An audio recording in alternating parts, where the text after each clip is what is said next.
கோலும் கையும் இரு பரிவாரமாகும்.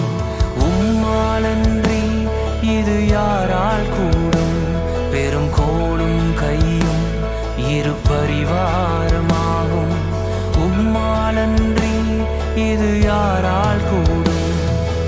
ஆகாயத்து பட்சிகளை போஷிப்பீரென்றார், என்னையும் போஷிப்பது நிச்சயமே. காட்டு புஷ்பங்களை